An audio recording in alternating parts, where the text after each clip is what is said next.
Good morning, everybody. Yeah, you can probably hear it. I'm still sick. That freaking northern flu they brought down from Michigan has got me. Us Floridians can't withstand the Michigan flu, I guess is what you'd call it. Anyway, just a little stuffy. And it is what it is. I got sick last year, so, no big deal. Sick again this year. Anywho, Daytona is over. That's kind of like our first big kickoff of the year. And we had a great time in Daytona. This video is going to be about some of the things that I just kind of discovered while I was in Daytona, and then kind of what the plan is from here. So first off, we were in the parking lot of our hotel, right? And there's a bunch of bikes parked in the parking lot. And there's one guy, and he's over there starting up his bike. And his bike's an older carbureted bike. And I swear he fucked with that thing for 10 minutes to get it warmed up to where it would run. And I looked at Angie, and I'm like, do I really want to mess with that all summer long? Now, what I'm talking about is I had said that I was considering taking the 99 Fat Boy once I get it all fixed on this year's ride. Now, we normally run about 25 to 30,000 miles a year, and I usually always take silver here. But this year I was like, for my 50th anniversary, this bike's 25 years old. For the adventure of it, I'm going to take that bike on our trip this summer. But after watching him sit there and try to get it to warm up and run so that he could actually ride it, I was like, man, silver, I don't have any of those issues. Like, I took silver this weekend and it ran like a freaking champ. No issues whatsoever. I only had to get my mechanic bag out 3 times, and none of them were for a Harley or my bike. So that got me to thinking, do I really, really, really want to mess with that? So that's kind of where I'm at. I don't know for sure if I'm going to mess with taking that bike across country this summer. So stay tuned. I'll make my decision as I get it fixed. And once I get it fixed and running and see how it reacts and how it runs, we'll see from there. But anyway, that's just kind of a thought that ran through my head. So, Daytona this year. Daytona was awesome. Traffic seemed really low, at least the first half of it. Now, that being said, there were a lot of people online talking about how it was going to rain out and nobody would want to go. And in fact, some of my Michigan friends were like, you know what, we may not come because it looks like rain. And we only got a little rain.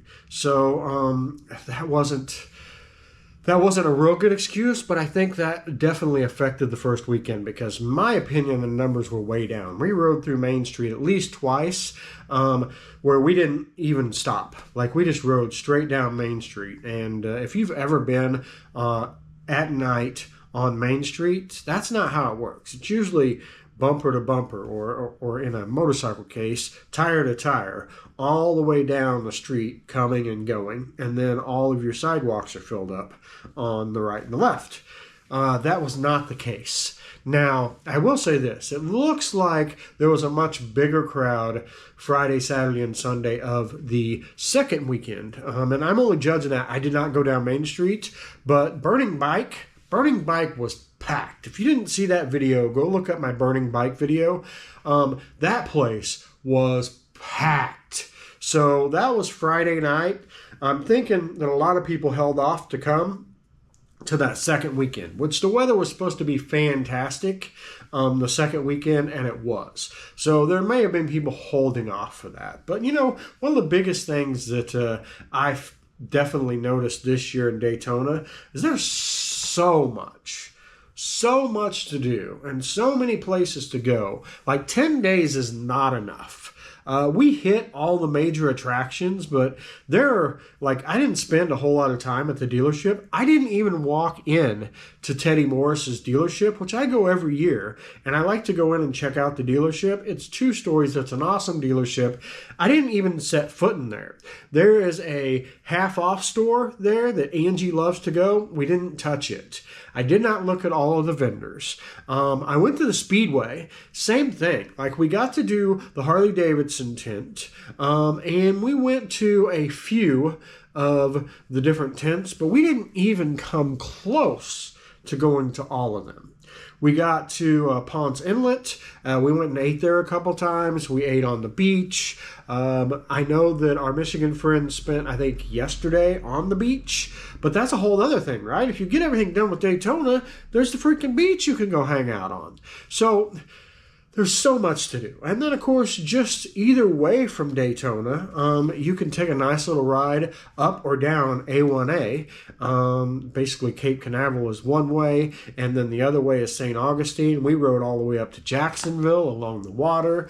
St. Augustine's a cool place just to go hang out. You could spend a day or two just at St. Augustine. And then there's DeLand, where we went to the Bike Fest. We also went to Burning Bike. And there's some great riding out toward DeLand. That's where you start getting a few more curves, a lot more trees, that kind of stuff that, doesn't exist in Florida. It actually does. In the middle of the state, especially northern, you can find all of that stuff.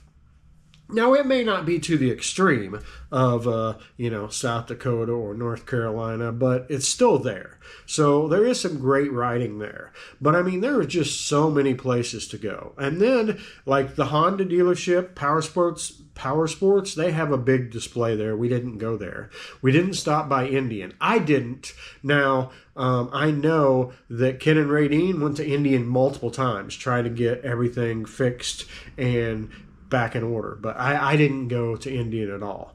There, of course, is Main Street, which we went to a couple times, but there are all these different things. And then, like, we went to Willie's Tropical Tattoo. That's on Thursday. That place was packed. It always is. But that's another big event you can go to. They have concerts on Main Street every night. Then you've got Iron Horse, Broken Spoke, all of those that also have music and entertainment every night. Not to mention vendors and stuff all through the day.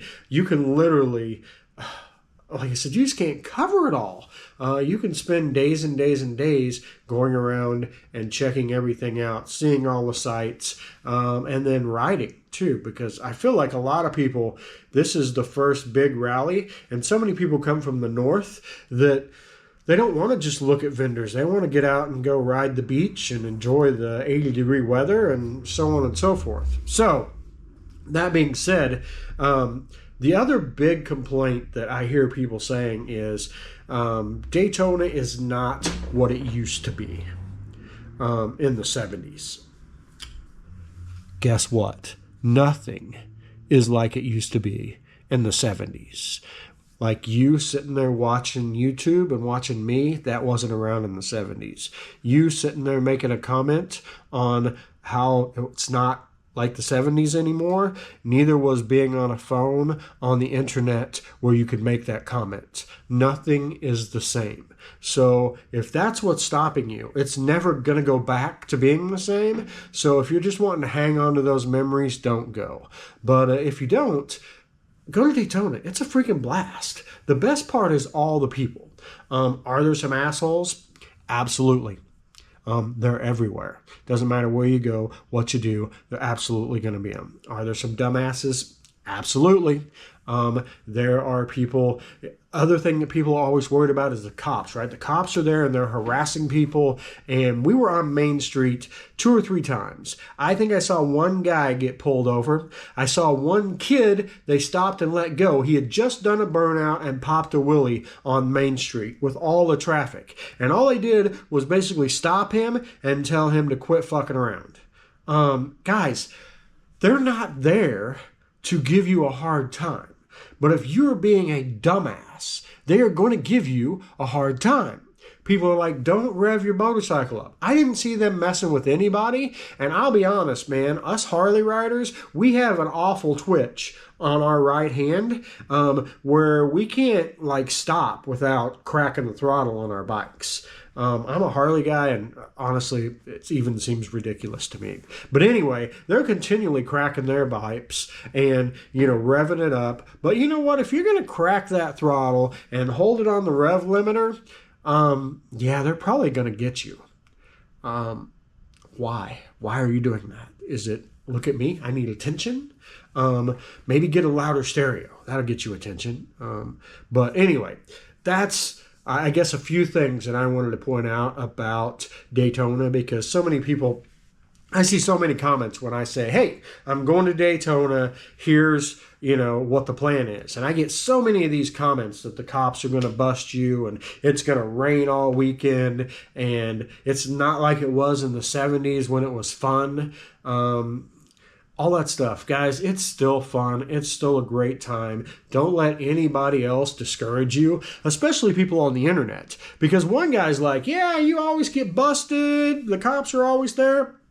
And I was like, yeah, man, what happened to you? And he's like, well, I've never been. I just heard that. So you're telling people not to go to Daytona because you heard somebody say something without actually having any real life experience. That is what you get on the internet, guys. So do not listen to it. Do not buy into it. Go to Daytona. Have a great time. Go experience life. Get to know people. We're all there. Everybody's pretty cool. We're all there because we love motorcycles. We love riding motorcycles. And we're all out just having a great time. So go have a good time and enjoy Daytona Bike Week. Anyway, guys, that's it for today. Thank you for joining me. Sorry I sound like this, but I'm trying my best to get better. And we will see you tomorrow.